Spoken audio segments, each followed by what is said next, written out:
hello students आज तुम्हारे बारे में एक गुरुत्वपूर्ण भिडिओ ले आइसु भिडिओ इम्पर्टेन्ट है विशेषक जिसको एच एस दिबा एच एस एल सी दिबा नाइनत एग्जाम दिबा भिडिओर जरिए तुम्हारे केटामान best M C Q trick दिम जार जरिए तुम्हारे किसुमान नजना नुवारा एम सी किউবোৰ অতি সহজতে শুদ্ধকৈ আনসাৰ কৰিব পাৰিবা আজিৰ এই ভিডিওটো তোমালোকৰ মাজত কেইটামান মাইন্ড ট্ৰিক্সৰ কথা ডিসকাস কৰিম তো তোমালোকে যদি ভিডিওটো স্কিপ নকৰাকৈ ভালকৈ চাই যোৱা আৰু এই ভিডিওটোত যিবোৰ ট্ৰিক্স দিম সেইবোৰ ফলো কৰা তেনেহলে তোমালোকে নিশ্চয় মেট্ৰিকত বা যিকোনো এক্সামত এটা ভাল নম্বৰ পাবলৈ সক্ষম হ'বা ভিডিওটো আৰম্ভ কৰাৰ আগতে তোমালোকক এটা ৰিকুৱেষ্ট কৰিম যে যিসকল এই চেনেলটোত প্ৰথমবাৰৰ বাবে আহিছা তোমালোকে চেনেলটো সাবস্ক্ৰাইব কৰি ল'বা আৰু এনেকুৱা ভিডিও পাবৰ বাবে তো স্টুডেন্টস আহক আমি ভিডিওটো কন্টিনিউ কৰোঁ তো ভিডিওটো তোমালোকক এনেধৰণৰ কোনো ট্ৰিক্স নিদিওঁ তোমালোকে এনে এ শুদ্ধ মাৰা বা বি শুদ্ধ মাৰা এনেকুৱা নহয় ভিডিওটোৰ জৰিয়তে তোমালোকক এইটো ক'ব বিচাৰি আছো যে তোমালোকৰ এক্সামত যদি তোমালোকৰ নজনা টপিকছৰ পৰা কুৱেশ্যন আহে বা এমচিকিউ আহে তোমালোকে কেনেকৈ অপচনবোৰ এনালাইজ কৰি সঠিককৈ আনসাৰ দিব পাৰা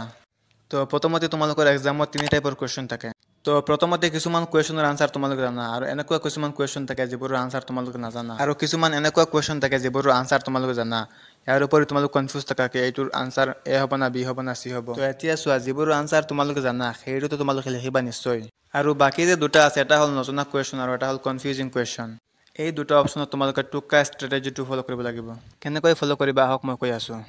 তো তোমালোকৰ প্ৰথম ষ্ট্ৰেটেজিটো হল all of the above and none of the above তোমালোকে যিকোনো এক্সামৰ কুৱেশ্যন পেপাৰ চোৱা য'ত অল অফ দ্য এবভ অপচনটো থাকে সেইটো শুদ্ধ হোৱাৰ চান্সেছ 95% থাকে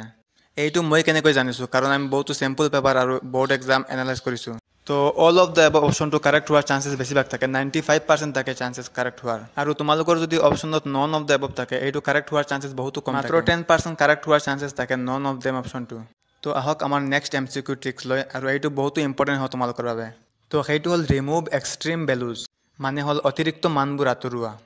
আহক তোমালোকক আমি উদাহৰণৰ সৈতে বুজাই আছো ধৰি লোৱা তোমালোকৰ এক্সামৰ যিকোনো এটা কুৱেশ্যনৰ অপশনবোৰ এনেকৈ দিয়া আছে অপশন এ হল 0 অপশন বি হল 27 অপশন সি হল 37 অপশন ডি হল 102 এতিয়া তোমালোকে কি কৰিবা যেতিয়া তোমালোকে কুৱেশ্যনটো পঢ়িবা তেতিয়া তোমালোকে এক্সট্ৰিম ভ্যালুটো অতিৰিক্ত ভ্যালুটো তোমালোকে আঁতৰাব লাগিব যেনেকুৱা 0 আছে আৰু 102 আছে